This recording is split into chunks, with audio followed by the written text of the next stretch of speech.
Desejados irmãos, boa noite a todos. É uma satisfação muito grande estar aqui para nós conversarmos um pouquinho sobre a doutrina. Eu sinto assim uma energia muito boa entre os irmãos. Realmente, eu sinto que a libertação é uma família. E as pessoas que vêm, que comparecem, que participam do grupo de oração, que vêm estudar o Evangelho, que participam das palestras, realmente nós estamos aqui entre irmãos.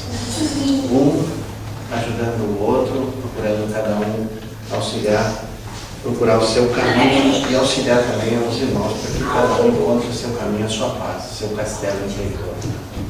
Então, a Madre Teresa de Ávila, mais ou menos em 1600, na Espanha, ela escreveu um livro, O Castelo Interior. Então, assim, nós precisamos construir esse castelo interior. Então, quando a gente começa a deixar que todas as coisas que estão nesse mundo material nos perturbem,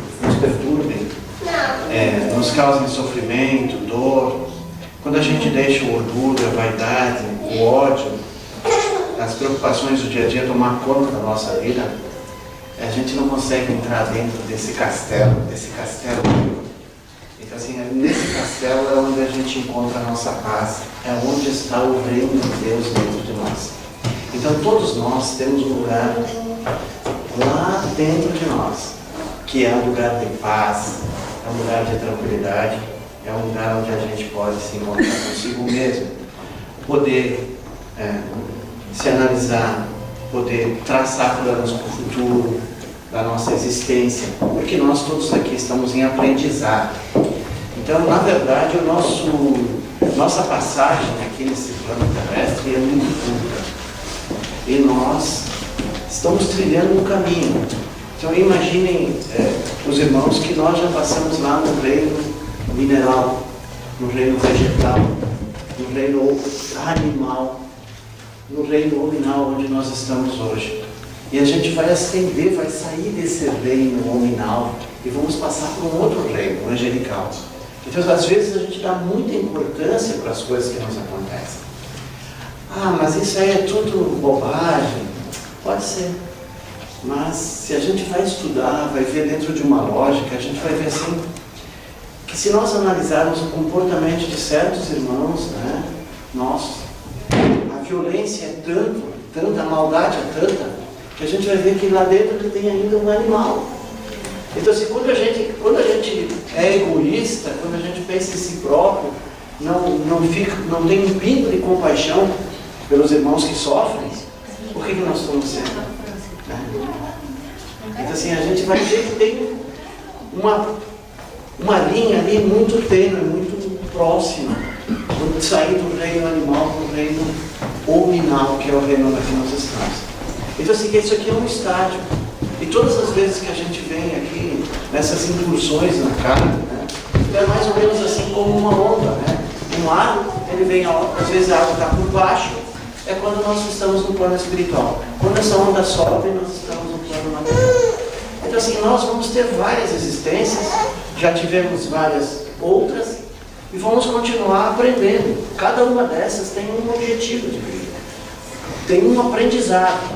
Então, assim, muitas vezes a gente superdimensiona uma dificuldade que a gente teve, que a gente está tendo momentâneo, porque a gente só vê no início lá, do nascimento, até um dia vai chegar o fim da minha vida, e a gente acha que tem que fazer tudo agora.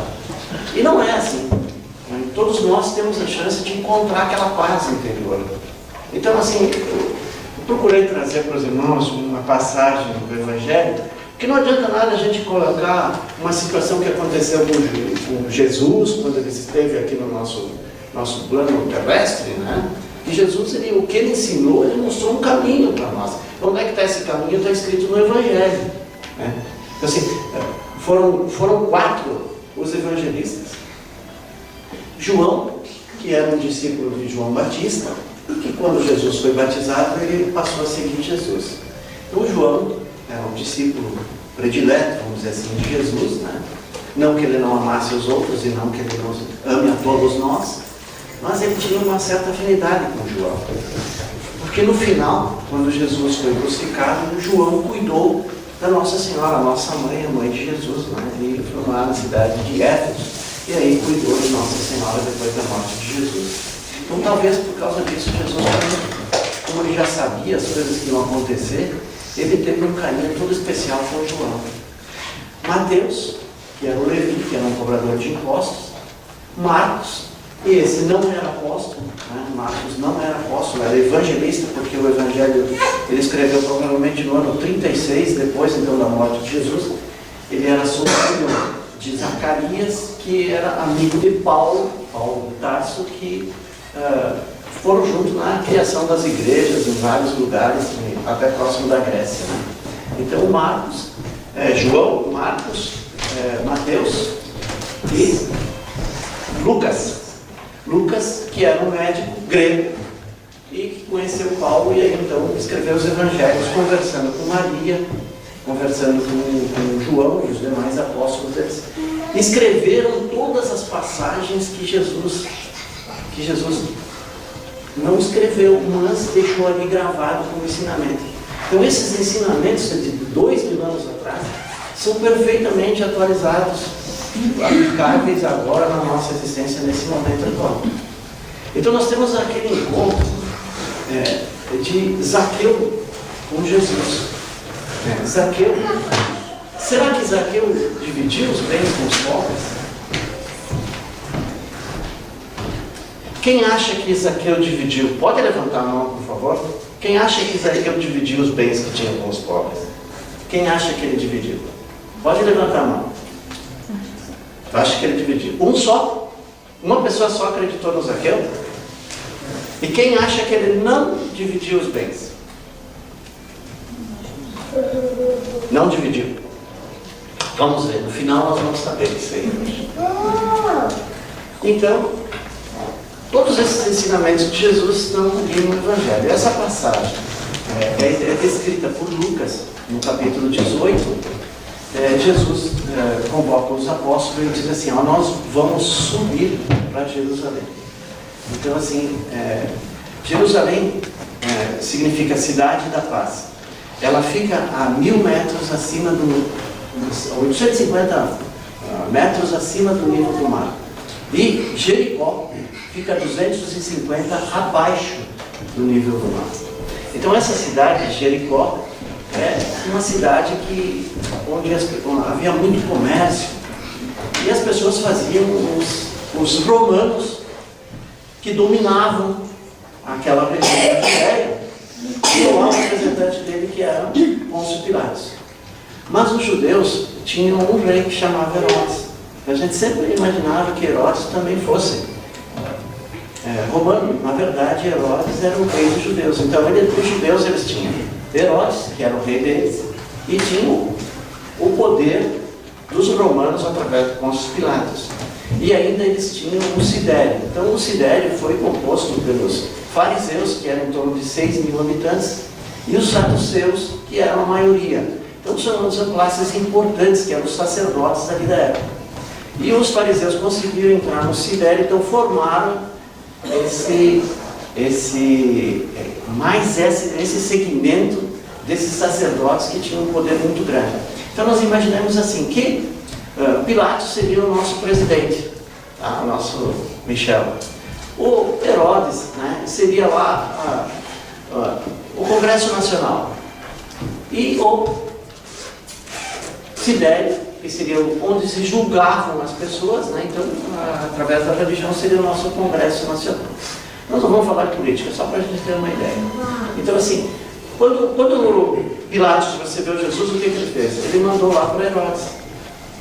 E o Herodes perguntou se Jesus era rei, e aí colocou uma coroa de espinhos e mandou ele de volta para Pilatos para ser julgado. E quem queria a condenação de Jesus eram os sacerdotes do Sidério. O que os romanos faziam? Os romanos entravam lá naquela região e arrecadavam os impostos. E os judeus, como não tinham força suficiente para resistir ao poder bélico dos romanos, eles se sujeitavam a o que os sacerdotes diziam, o que Herodes dizia e o que os romanos diziam. Então eles não tinham nenhum caminho, não tinham nada, só tinham que pagar os impostos. E o que os romanos faziam?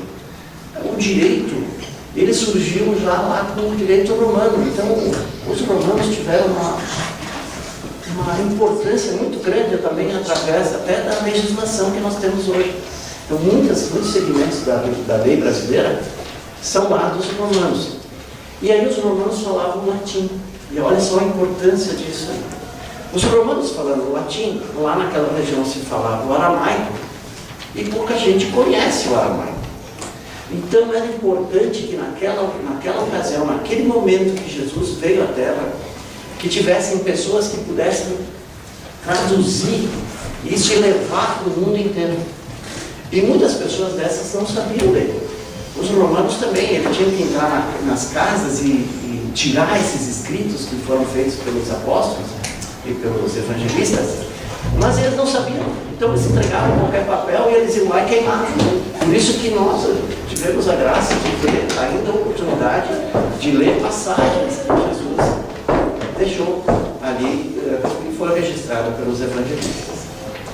Então, a importância do idioma foi que o ensinamento de Jesus se propagou para o mundo inteiro, através do latim. Então, nessa estada ali, nessa situação, os romanos, eles escolhiam certas pessoas para serem os cobradores dos impostos. Então eles tinham lá a coletoria, né? Coletoria a gente chamava até há pouco tempo, onde arrecadava o imposto, né? E hoje se chama Receita Federal. Então eles faziam em asta pública, quem fizesse a melhor proposta, né? Ele ia receber uma comissão para fazer a cobrança dos judeus e entregar para os romanos. Então, na verdade, os romanos exploravam o povo judeu. E Jerusalém, embora seja a cidade da paz, ela nunca teve paz. Até hoje eles têm guerras, eles dividiram o país em duas partes, né? E essa questão dessa guerra que continua até hoje existindo nessa região. Então, Zaqueu ganhou uma concorrência para cobrar os impostos. Zaqueu tinha uma aparência física, ele era baixinho, ele era gordo, e ele era uma pessoa assim, como se fosse, nós temos as pessoas daquela época tinham tanta raiva dele, como nós temos raiva hoje do leão do imposto da renda. Então assim, ele era uma pessoa asquerosa, não tinha amigo nenhum, não conversava com ninguém, tinha muitas posses, vivia num palacete, mas não tinha paz interior, não tinha encontrado ainda a sua paz interior. Nessa cidade também tinha um cego, chamado Bartimeu. E esse cego, várias vezes ele ia lá na coletoria e o Zaqueu fazia um exercício de caridade, um exercício de amor. Então lá dentro do Zaqueu tinha um castelo, tinha uma paz, tinha um reino de Deus dentro. Então, ele tinha um interesse, ele tinha a vontade de compreender alguma coisa a mais. Então nós temos que fazer um paralelo com o que Zaqueu estava sentindo naquela época e o que nós estamos sentindo hoje. O que é importante para nós hoje? Por que a gente está vindo aqui? Por que a gente está tentando conhecer a doutrina espírita? Por que nós estamos buscando essa paz interior, né? Construir esse castelo interior? Assim, nós temos desejo de ver, de conhecer Jesus, aceitar Jesus e trazer Ele aqui dentro do nosso peito, do nosso coração. Então, onde é que está gravado isso? Na consciência. Então, todos nós temos gravado na nossa consciência uma coisa que puxa, um ímã, que puxa para o bem. Por pior que a gente seja, por mais maldoso que nós sejamos, por mais crimes que a gente tenha cometido, lá dentro de nós, essa consciência nos chama para o lado do bem. E essa é uma lei. E não tem como revogar essa lei. Então todos nós estamos sendo chamados para o bem. Sempre estamos chamados. Ah, mas tem muita gente. Tem bastante. Mas a gente não tem que olhar para os outros. A gente tem que olhar para nós. O que nós somos. Fazer o exame de consciência nosso. Então Zaqueu tinha dentro dele essa coisa, essa consciência chamava ele para o bem. Ele via que aquilo que ele estava fazendo de cobrar os impostos, de tirar o dinheiro das pessoas, era a primeira fonte da lei mosaica. E as pessoas não gostavam do publicano. O publicano era quem cobrava os impostos, no caso, Zaqueu. E ele até quando ele conversava com os filhos, ele também tinha filhos. E conversava com os filhos, que nós temos os nossos filhos. Ele conversava com os filhos e ele dizia, pensar, o dia que eu tiver uma boa condição financeira, eu vou largar, não vou mais fazer isso aqui. Porque eu sei que é errado. Então o que é isso? É aquela coisa que está dentro de nós que nos chama para o bem. Todos têm esta coisa que nos chama para o bem, que é a nossa consciência, a consciência do bem. Então, quando Bartimeu, o cego, passava ali pela coletoria, o Zaqueu dava alguma coisa para ele, amenizava a dor dele, dava alguma coisa para ele comer. Então, assim, quando a gente pratica a caridade, o que a gente está fazendo? Um exercício de amor. Esse amor está despertando dentro de nós. Ele está crescendo. Então, assim, se a gente quiser ter amor, é começar a fazer bem para os outros. Mas nós temos que entender por que nós estamos fazendo bem. Não basta dizer, eu tenho que ajudar todo mundo, eu tenho que fazer bem. Não, nós temos que saber por quê. Nós temos que saber por que nós devemos fazer o bem. Porque todo o mal que a gente fez, quando a gente faz o bem, a gente apaga o mal que a gente fez. E a gente desperta esse amor dentro de nós. E no próximo. E esse amor se multiplica. Então, dentro de nós somos compostos de células. Essas células, cada 7 anos, elas se transformam totalmente. Então, cada 7 anos, nós somos outra pessoa. Então, assim, aquelas células nervosas são aquelas que ficam. Elas não se transformam, mas as demais, elas se modificam. Só que nós não conseguimos limpar a nossa casa mental e mudar o nosso procedimento. A gente continua sempre fazendo as mesmas coisas. E muitas vezes essas coisas nós não estamos contentes com elas. E a gente precisa então saber que nós precisamos mudar o nosso pensamento, limpar a nossa casa mental. Então, quando os cientistas descobriram que tem dentro dela, cada célula, bem perto do núcleo, ela tem dois chamam centríolos, que tem 9 tubos, mini tubos em cada uma delas. E aí eles viram que cada pouco elas se levantam e elas ficam assim, aqueles tubos ficam levantados para cima. Aí eles foram pesquisando mais adiante e descobriram que ela faz isso, levanta, esses centríolos levantam, ficam em pé, quando a célula vai se multiplicar. E aí chegou-se à conclusão. O que elas fazem? Elas olham para cima, viram para cima, e qual é a mensagem que nós estamos mandando? Qual é a energia que nós estamos mandando? Uma energia boa, uma energia ruim. E aí ela se multiplica a célula como a gente pensa. Então, assim, não por isso nós somos aquilo que nós pensamos. Então, assim, se a gente tem bons pensamentos, como é que essas células vão no nosso corpo? A nossa aparência física muda, a nossa saúde muda. Então, assim, se a gente tem maus pensamentos, como que a gente vai ter uma boa saúde? Como que a gente vai ter uma boa saúde? Tudo que a gente faz fica gravado no nosso perispírito. É uma camada que está ao redor do nosso corpo. Em cada célula tem uma camada energética, que é o perispírito. Está ali gravado. É uma duplicata. Então, assim, de tantas coisas que nós gravamos aí, um dia ela tem que vir para fora. E aí ela se dá com uma doença no corpo. Ela se dá com uma doença no corpo. Mas nós temos que pensar o seguinte: se ela já está saindo do corpo, é uma coisa boa, porque nós estamos se limpando daquilo que a gente acumulou aí em várias outras existências. Ninguém veio aqui passear, meus irmãos. Nós não temos o direito de condenar ninguém. E não é porque a gente olha uma coisa, fulano fez mal, a outra aqui. Não é assim. Nós temos um caminho. Cada um tem o seu caminho. Nós temos o nosso livre-arbítrio, o nosso poder de escolha. Mas, muitas vezes, quando a gente está passando por uma dificuldade, é um sinal de que a gente está logo ali adiante tendo uma melhora. Assim, se a gente lembrar, que a gente encontrar, por exemplo, uma pessoa que tenha uma deficiência mental, e não compreende, não entende as coisas, E aí, quando essa pessoa desencarna, será que ela vai ficar ainda com esse problema mental? Não vai. Ela vai recuperar a consciência dela.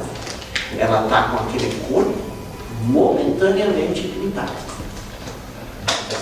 É momentaneamente. Então, quando Jesus está fazendo a viagem, então com os apóstolos subindo para Jerusalém, ele chega na cidade de Jericó. Quando ele entra na cidade de Jericó, tem esse cego, o Bartimeu. Esse cego pergunta, o que está acontecendo? É o Jesus que está passando aí, né? E aí ele começa, Jesus, filho de Davi, tem misericórdia de mim. E ia passando várias pessoas e querendo ouvir o que Jesus ia falar e seguindo. Jesus, filho de Davi, tem piedade de mim. E as pessoas estavam lá, fica quieto, para de falar, vamos ver o que está acontecendo. E ele continuou cada vez gritando mais. Jesus, filho de Davi, tem piedade de mim. Por que filho de Davi? Porque Jesus era da família de Davi, né? Assim, se nós olharmos lá, Weber, tem a família dos Weber. Jesus era da família lá no país de Davi. Então, Jesus falou e tragam ele aqui para mim. Aí Jesus perguntou para ele, o que queres que eu faça? Quantas vezes Jesus pergunta para nós isso? Quantas vezes Jesus está do nosso lado e a gente faz de conta que não quer ver, não quer enxergar? E Jesus pergunta toda hora para nós, o que queres que eu faça? Jesus está batendo na nossa porta, pedindo para entrar e a gente vai. Nós precisamos ter esse coração. Como é que a gente faz abrir essa porta? É justamente isso, é através do amor, é através da caridade, da ajuda ao próximo, da compaixão, é procurar ser uma pessoa melhor, é ter bons pensamentos. Aí a gente traz. Se eu estou cheio de ódio, como é que eu vou receber Jesus dentro de mim se eu estou cheio de ódio? Não tem, né? Não tem como. Então, assim, quando a gente começa a colocar assim, uma paz no nosso coração, através do amor, fazendo bem, aí Jesus vem morar dentro do coração. Né? Aí a gente está com o reino de Deus dentro de nós. Então, Jesus, o que queres que eu faça? Que eu veja Jesus. Aí Jesus, que tu veja, a tua fé te curou. A tua fé te curou. Assim, não adianta a gente querer ficar rezando todos os dias, de manhã, de tarde, de noite, e na missa todos os fins de semana, chega na primeira pessoa, qualquer desavença, o cara, pá, tem um ódio desse cara e começa a dizer um monte de coisa. Não adianta nada. Nem vim no centro espírita. Se a gente quer uma mudança, eu penso que quem vem no centro espírita quer uma mudança na sua vida. Eu tenho esse pensamento. Talvez porque eu pense isso para mim. Penso que todas as pessoas que vêm aqui querem uma mudança na sua vida. Só que assim, se nós não mudarmos o pensamento, não mudarmos o jeito, as nossas atitudes, começa com a atitude mental, não tem mudança. Vai continuar sempre sendo a mesma coisa. A tua fé te curou. O que queres que eu faça? Eu vejo assim, a tua fé te curou. Então, Jesus sempre disse isso.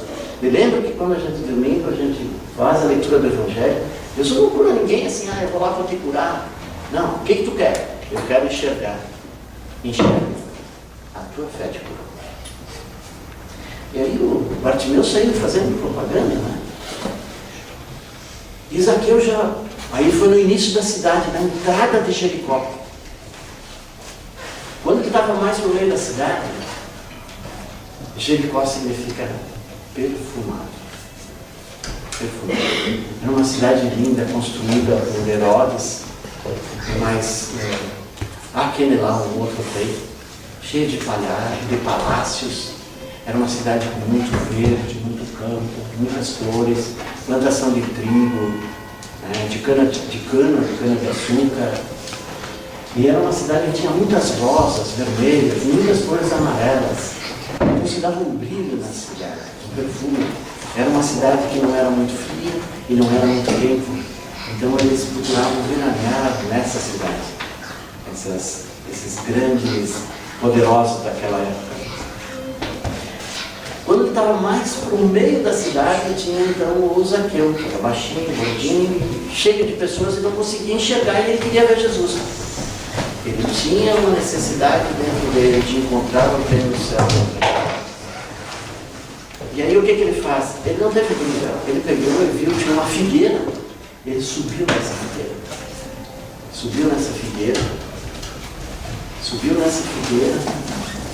Quando Jesus estava passando, ele disse: Zaqueu, desce depressa, convém que eu fique na tua casa hoje. Assim, para o judeu nenhum nega pouso para uma pessoa que pede.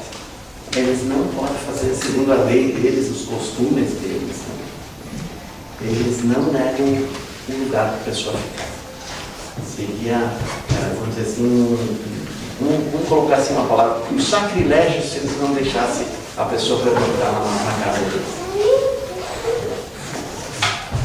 E Zaqueu ficou todo comovido porque ele estava querendo algo diferente que estava despertando dentro dele. Aí ele vai para casa, se apressa, e ele chorando e a mulher esperando Jesus na casa dele. Aí Jesus chega, já estava anoitecendo quando foi da entrada de Jericó. Jesus vai na casa dele, e quando ele vai entrando, os apóstolos começam a falar entre eles assim: mas como é que o mestre vai ficar numa casa de uma pessoa demitida? Jesus nunca discriminou ninguém. Nunca. Jesus fez vários milagres.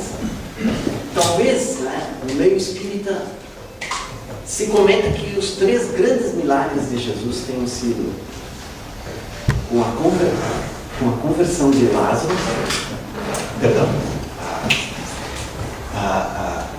de Paulo de Tarso, Zaqueu e Maria Madalena. Jesus, essas pessoas, Jesus transformou. Então, assim, Paulo de Tarso é um perseguidor dos cristãos. Jesus transformou ele no maior propagandista dos ensinamentos cristãos. Fundou mais de 150 igrejas. Se nós conseguimos aqui, todos nós aqui, formar um centro espírita. E Paulo criou 150 igrejas. Que na verdade, aquelas igrejas lá dentro de Paulo são o centro espírita de hoje. Exatamente o centro espírita de hoje, onde ele é feito nas casas, sem torres, sem sinos, sem cobranças, onde se abrigam as pessoas que sofrem. Então, se nós todos estamos aqui, todos nós sofremos, todos nós temos dificuldade. O Espiritismo abre a porta e abraça: vem aqui, vamos conversar, vamos ver o que Jesus pode nos ajudar. Qual o caminho de Jesus? O Espiritismo apoia todos, sem cobrança. Não tem nenhum profissional do Espiritismo que recebe para falar, ou para fazer, ou para continuar com as obras de divulgação da doutrina espírita. Então, as casas do caminho que existiam ao tempo de Jesus, criadas por Pedro, criadas por o próprio Zaqueu, que nós vamos ver ali, também trabalhou assim. Essas casas são os centros espíritas de hoje. Exatamente. E o que eles faziam? O que nós estamos fazendo aqui?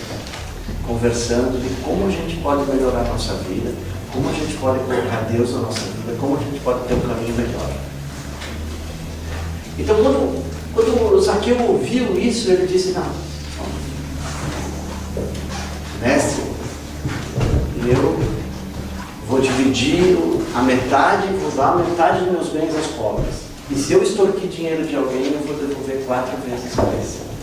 E aí Jesus disse assim: a salvação entrou nessa casa hoje, porque aqui também tem um filho de Abraão, que seria Deus. O Filho do Homem veio para salvar o que estava perdido. Assim, Jesus não é o Jesus lá da religião tal. Jesus é de todas as religiões. Jesus é de todas as pessoas. E onde Jesus tem mais preocupação, talvez não seja nos lugares suntuosos, nos castelos, mas talvez lá no presídio. É onde Jesus tem mais preocupação, que ele mais atua. Porque aqueles irmãos que estão lá no presídio também são nossos irmãos. Tem Deus dentro deles, são nossos irmãos. Nós também temos um compromisso com eles. Se eles se equivocarem, talvez eles não tiveram oportunidade de conhecer um centro espírita, de ter uma família, de ter alguém que passasse, que conversasse com eles, que indicasse um caminho do bem. Não tiveram. Ah, mas eles são maldosos. Mas um dia eles vão encontrar consigo mesmo e aí a coisa vai ser diferente. Porque todos nós vamos ter a oportunidade. Zaqueu. Aí o que acontece com Jesus? Ele é crucificado. A primeira mulher que viu Jesus, depois da ressurreição, depois que ele foi crucificado, foi Maria Madalena. Olha para quem ele se apresentou. Maria Madalena cuidou dos leprosos. E quando ela morreu, quem veio recolher o espírito de Maria Madalena foi Jesus. Paulo de Tarso recebeu a visita de Jesus várias vezes. Quando ele não conseguia mais caminhar e dar conta das igrejas, Jesus veio e sugeriu para ele: escreve, Paulo. E aí então ele começou a fazer as cartas. Por isso tem as cartas. Certo? Então assim, Jesus não abandona ninguém. Não nos abandona. Zaqueu continuou com aquele estigma de ser uma pessoa asquerosa. E ele tentou seguir os apóstolos, ficar junto com os apóstolos, tentou seguir Pedro, mas ele tinha aquele receio que ele não ia ser bem recebido.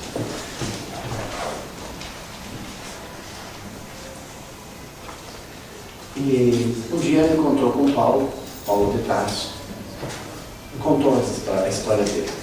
E Paulo contou para ele como tinha sido a conversa que teve com Jesus.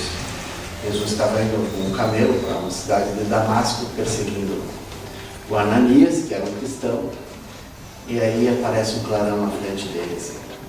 Que tenho certeza um dia vai aparecer esse clarão na nossa frente. Esse clarão pode ser um vento, pode ser uma ideia, qualquer jeito, uma chuva. Nós podemos despertar esse Jesus que está dentro de nós. Paulo viu aquela luz, cegou ele, e Jesus perguntou para ele: Saulo, por que me persegues? Então Saulo era um nome, Paulo tinha dupla nacionalidade, ele era grego e era hebreu, então ele tinha o nome Paulo e Saulo. Ele acabou perguntando, Jesus perguntou para ele: Saulo, por que me persegues?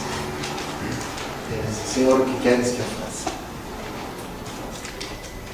E aí Jesus disse para ele o que ele tinha que fazer: divulgar os ensinamentos de Jesus. E aí ele foi e criou todas aquelas igrejas que ele seguiu. Então, Zaqueu conversa com Paulo, e Paulo dá uma incumbência para Zaqueu para cuidar de uma igreja. E aí Zaqueu vai, cria uma casa onde são abrigadas crianças órfãos, crianças abandonadas, crianças doentes da lepra. Uma das médiuns mais importantes que nós tivemos a honra de ter aqui no Brasil, Ivone do Amaral Pereira, uma das obras que ela escreveu, Memórias de um Suicida, foi um livro tão importante que salvou a vida de muitas pessoas desesperadas. E chegou-se à conclusão que o país que tinha mais suicídios era a Hungria. E o húngaro é o país mais difícil, é a linguagem mais difícil de se falar. Não tinha como traduzir Memórias de um Suicida para o húngaro. E lá para Sandas ele encontrava uma pessoa que sabia o húngaro e o esperanto. Então eles traduziram o português para o esperanto, e essa pessoa traduziu do esperanto para o húngaro. Então em vários países do mundo existe esse livro. Ficou guardado por mais de 20 anos. Várias vezes ela foi queimar esse livro e ela sentiu uma mão segurando ela para que não queimasse esse livro. A importância desse livro. Não só esse livro, mas vários outros livros ela escreveu. Primícias do Reino, onde está retratado esse encontro de Jesus com Zaqueu. É um livro que foi ditado por Amélia Rodrigues e escrito por Divaldo Franco. E a Ivone do Amaral escreveu um livro, Ressurreição e Vida, que foi ditado pelo espírito de Leon Tolstói, um escritor russo que viveu até 1828 até 1910. Então, Leon Tolstói fala 1910, portanto, depois de 1910. E ele está, então, no espaço, no plano espiritual, e ele vê uma assembleia de pessoas sentadas, vestida com traje de judeu, e um judeu de pé, né, vestido com aquela túnica azul, com umas listas douradas. E aí ele vê essa pessoa contando o encontro de Jesus com Zaqueu, que era o próprio, transmitindo para essas pessoas que estavam ouvindo. E aí o Leon Tolstói dita, e a Ivone do Amaral Pereira escreve como foi a vida de Jesus depois desse encontro que ele teve com Jesus. E realmente Zaqueu deu a metade dos bens, ou muito mais. Na verdade, ele guardou uma pequena parte para a família dele, a mulher e os filhos, ficou com uma parte dele para as despesas emergentes, e o resto ele distribuiu tudo que ele tinha para os pobres. 1910, Zaqueu contando a história dele. É importante essa parte, porque a espiritualidade não tem pressa para que nós possamos melhorar. Não tem pressa. Depois do ano de 1910, foi depois do falecimento de Leon Tolstói, ele encontra com Zaqueu e ele conta então essa passagem dele. Zaqueu viveu como vagabundo, andarilho, para seguir os apóstolos e ouvir e saber mais do que Jesus tinha ensinado. Reencarnou algumas vezes como quinto vale, quinto Celso. E o mais importante de tudo isso é que, segundo informações do plano espiritual, e vamos deixar bem assim, nós não podemos colocar isso como absoluta verdade, mas informações do plano espiritual. Zaqueu teria reencarnado no Brasil, lá no Rio Grande do Norte, e teria sido Adolfo Bezerra de Menezes, o médico dos pobres. Então, assim, aí tem uma passagem interessante que Adolfo Bezerra de Menezes, como médico, atendeu todas as pessoas que precisavam de graça, que não tinham condições de pagar os remédios. Ele deu tudo que ele tinha, chegou no final da vida dele, foi um dos grandes pilares do espiritismo no Brasil. E ele, tudo que ele tinha, ele deu aos pobres, que precisavam para comprar remédios. E quando ele estava no leito de morte, as pessoas iam lá visitar ele, botavam dinheiro embaixo do travesseiro para as necessidades dele.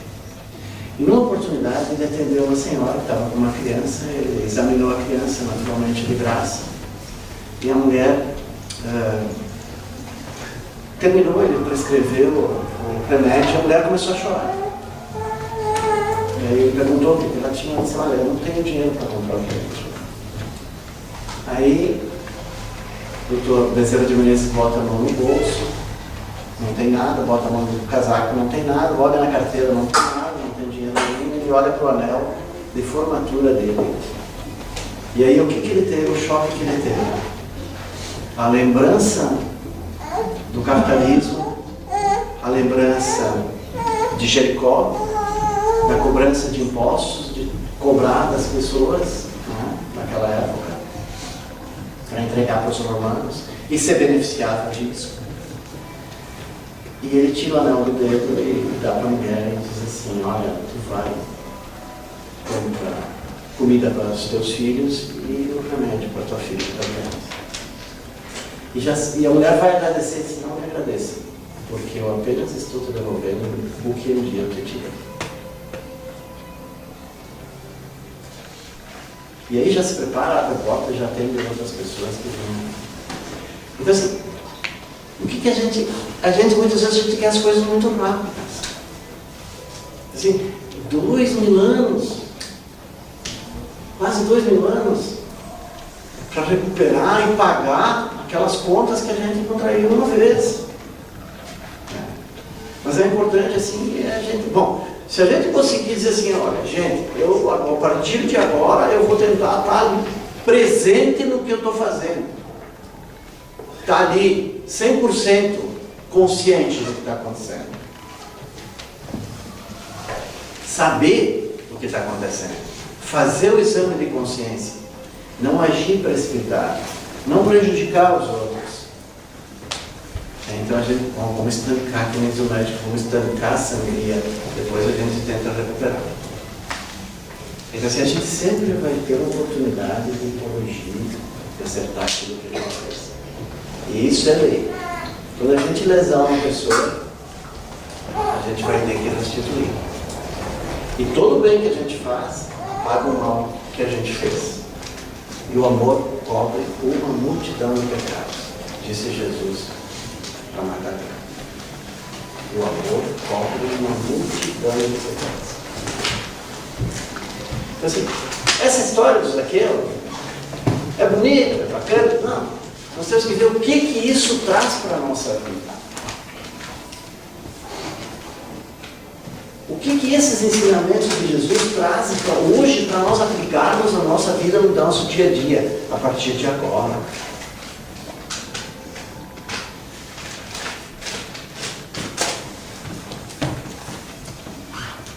Assim, todos nós temos lá a nossa consciência, o nosso desejo de ser uma pessoa melhor. Está lá dentro de nós. E a gente muitas vezes insiste. E aí muitas vezes acontece, a gente perde o familiar, a gente tem um problema no serviço, a gente tem uma dificuldade financeira, uma doença. A gente tem que fazer dessa doença, dessa dificuldade financeira, dessa perda do familiar, uma dificuldade que a gente tem hoje, aquela figueira, para subir em cima dessa dificuldade para enxergar Jesus. Como o Zaqueu fez de subir lá naquela figueira para enxergar Jesus. Assim, quando a gente sobe, a gente sai daquele padrão vibratório que a gente tem e entra num outro padrão vibratório. E aí fica mais fácil se encontrar com Jesus.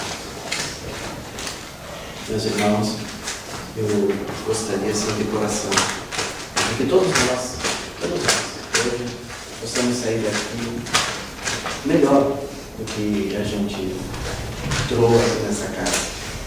Que nós possamos levar para o nosso lar esses bons fluidos, o Centro Espírita da Libertação, de todos os irmãos do plano espiritual que vêm junto conosco, que estão empenhados assim, nos ajudar, nos mostrar um caminho, conduzir, assim, pela mão. Um pai, quando conduz o seu filho, Jesus está sempre dando a mão para nós. Jesus prometeu isso, Jesus não ia prometer uma coisa que ele não pudesse cumprir. Estarei convosco até a consumação dos tempos. Promessa de Jesus. Não é nós que prometemos para Jesus, você deu uma vela se eu conseguir isso, conseguir aquilo. Não. A promessa é de Jesus para nós, que Ele vai ficar conosco até o final dos tempos. Até nós completarmos esse estágio, desse plano que nós estamos como seres humanos.